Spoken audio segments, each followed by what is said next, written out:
कहते हैं जंगल कभी कभी भूखा हो जाता है, वो भूख जो सदियों से दबी रहती है जड़ों के नीचे, मिट्टी की परतों में, उन पेड़ों की छालों में जिन्हें हम बस पेड़ समझते हैं। पर कुछ रातें ऐसी होती हैं जब डालियां उस तरफ झुकती हैं जहां सांस है।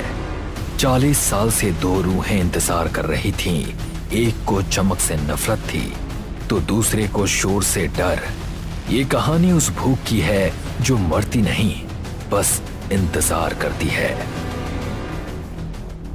मीना गांव के कुएं के पास कपड़े धो रही है, जबकि उसकी बेटी पीहू पास में खेल रही है। लता पुरानी गली में बस वहीं बैठी है और जमीन पर लकड़ी से कुछ बना रही है। तुम फिर से जमीन पर निशान क्यों बना रही हो? कल के निशान तो पहले ही मिट गए हैं। पेड़ हिल रहे हैं। मैं कसम खाती हूँ, हर रात जंगल के किनारे वाले पेड़ हमारे घरों के और करीब आ जाते हैं। माँ, उन पेड़ों की आंखें भूखी हैं। मैंने उन्हें कल रात देखा था, वो खिड़की से मुझे घूर रहे थे। मीना पीहू को जोर से गले लगाती है। ऐसा मत कहो पीहू, ये बस हवा है। जब तक हम उस बड़े बरगद के पास नहीं जाते, हम सुरक्षित हैं। पीहू भी अपनी माँ को कसकर पकड़ती है, जबकि लता अभी भी किसी चीज से परेशान लग रही है। रात को पीहू अपनी गुड़िया के साथ बिस्तर पर लेटी है, जबकि मीना कंबल सिल रही है। रात सामान्य लग रही होती है, तभी उन्हें अपने घर की छत से खरोंचने की आवाजें सुनाई देती हैं।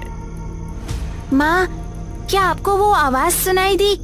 कोई छत पर चल रहा है। चुप हो जाओ पीहू, अपनी आंखें बंद करो और भगवान का नाम लो। ये सिर्फ हवा है। खरोंचने की आवाज रुक जाती है और कमरे में एक अजीब सन्नाटा छा जाता है, जिसे एक दैत्य जैसी फुसफुसाहट तोड़ देती है। अक्कड़, बुक्कड़।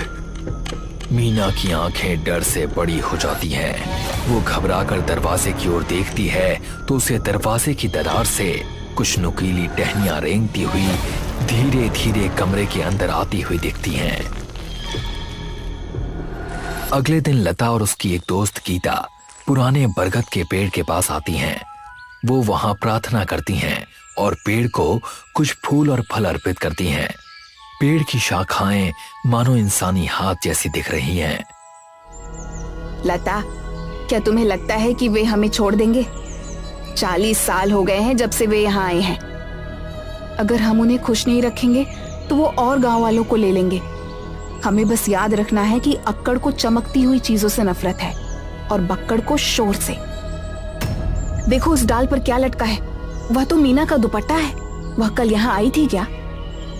लता पास जाकर ध्यान से देखती है और वो वहां पड़ा दुपट्टा देखकर डर जाती है।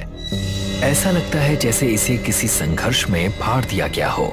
वो महसूस करती है कि पेड़ अब गांव के और भी करीब आ गया है। उसी रात लता बेचैन दिखती है। वो रसोई के सभी बर्तन इकट्ठा करती है और खिड़कियां और दरवाजे के चारों ओर घंटियां भी बांध देती है। शोर ही बचाएगा। अगर वे शोर से दूर भागते हैं तो यह गांव फिर से शांत हो जाएगा। तभी अचानक घंटी धीरे धीरे बजने लगती है। ये आवाज सुनकर लता की रीढ़ में सिहरन दौड़ जाती है और भारी कदमों की आहट से उसे समझ में आ जाता है कि ये अक्कड़ है। अगले ही पल अक्कड़ छत तोड़कर उसके घर के अंदर आ जाता है। उसके हाथ लगते ही घर के सारे बर्तन और घंटियां राख बन जाती हैं। ये देखकर लता बहुत डर जाती है और भागकर एक आईने के पीछे छिप जाती है। लेकिन आईने में चमकती रोशनी देखकर अक्कड़ और भी गुस्सा हो जाता है। दूसरी तरफ हमें पता चलता है कि मीना कल रात से जंगल में फंसी हुई है। मीना जंगल में अपनी बेटी पीहू को ढूंढने की कोशिश करती है, लेकिन पीहू कहीं नजर नहीं आती। पीहू, पीहू, मेरी बेटी कहाँ है? तभी अचानक उसके सामने एक पेड़ आकर खड़ा हो जाता है, जो कुछ पल पहले वहां था ही नहीं। मीना डरते हुए ऊपर देखती है और तभी उसे समझ में आता है कि वो कोई साधारण पेड़ नहीं बल्कि बक्कड़ है। तुम क्या चाहते हो? मेरे बच्चे को छोड़ दो। बक्कड़ अपनी नुकीली उंगलियों जैसे पंजों से उस पर झपटता है, लेकिन मीना किसी तरह खुद को बचाकर वहां से भाग निकलती है। भागते भागते मीना जंगल में बने एक लकड़ी के छोटे से शेड में छिप जाती है। वो हाँफ रही होती है कि तभी उसे किसी के रोने की जानी पहचानी आवाज सुनाई देती है। ये आवाज सुनकर वो घबराकर नीचे देखती है। टेबल के नीचे झांकते ही मीना की नजर पीहू पर पड़ती है। पीहू को वहां देखकर वो तुरंत उसे अपनी बाहों में कसकर पकड़ लेती है। चुप हो जाओ बेटा, मम्मी आ गई ना, मम्मी तुम्हें कुछ नहीं होने देंगी। माँ, वो दोनों हैं। एक को चमकती चीज चाहिए और दूसरा बस हमें सुनने की कोशिश कर रहा है। हमें चुप रहना होगा बेटा, अगर हम कोई भी आवाज करेंगे तो बक्कड़ हमें पकड़ लेगा। मीना अपनी अंगूठी निकालती है और खिड़की से बाहर फेंक देती है।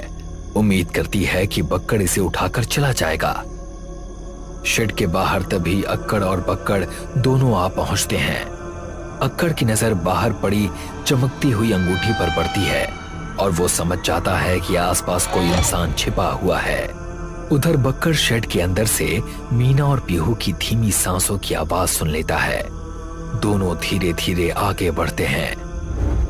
दूसरी तरफ लता और गीता बड़े बड़े बोरे लेकर उसी बरगद के पेड़ के पास आती हैं। वो बोरे खोलती हैं और उनमें से आईना और एक ढोल निकालती हैं। वो शैतान को उसमें फंसाने की योजना बनाती हैं। जब मैं ड्रम बजाऊंगी बक्कड़ घबरा जाएगा, तुम उस वक्त आईना दिखा देना।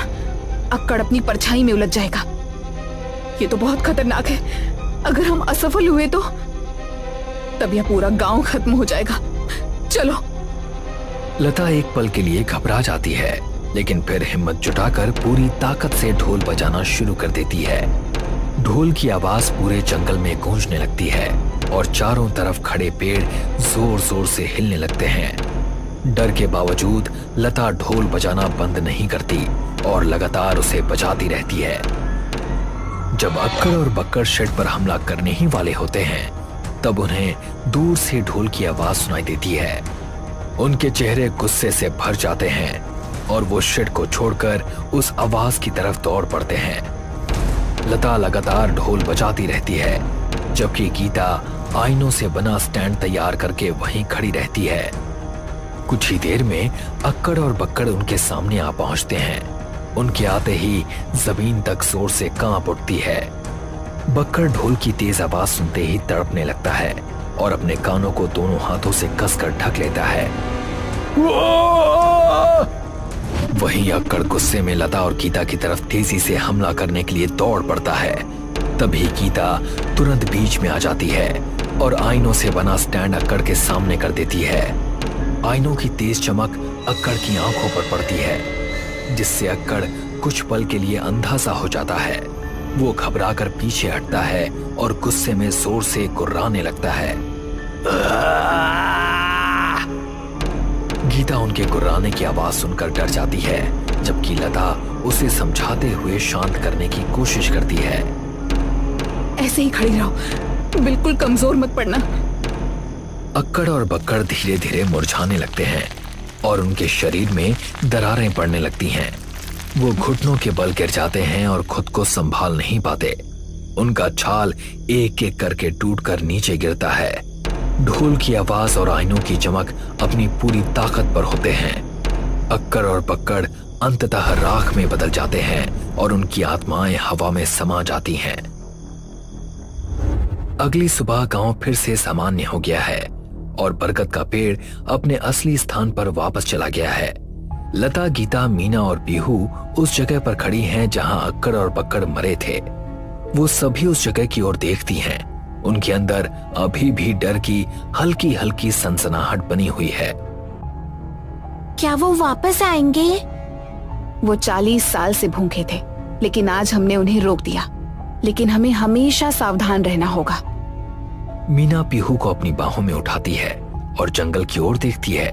अब वहां सब कुछ शांत लग रहा है। इसके बाद वो सभी वहीं से वापस जाने लगते हैं। कुछ महीनों बाद एक शहर का आदमी घने जंगल से होकर नदी किनारे पहुंचता है। वो नदी के पास बैठ जाता है और सिगरेट जलाकर पीने लगता है। कुछ देर तक वो वहीं चुपचाप बैठा रहता है। तभी अचानक उसके सामने नदी का पानी जोर जोर से उछलने लगता है, जैसे पानी के अंदर कुछ भड़क उठा हो। चारों तरफ तेज छींटे उड़ने लगते हैं। उसी समय उसके शरीर पर काई फैलने लगती है और देखते ही देखते वो नदी के अंदर खिंच जाता है।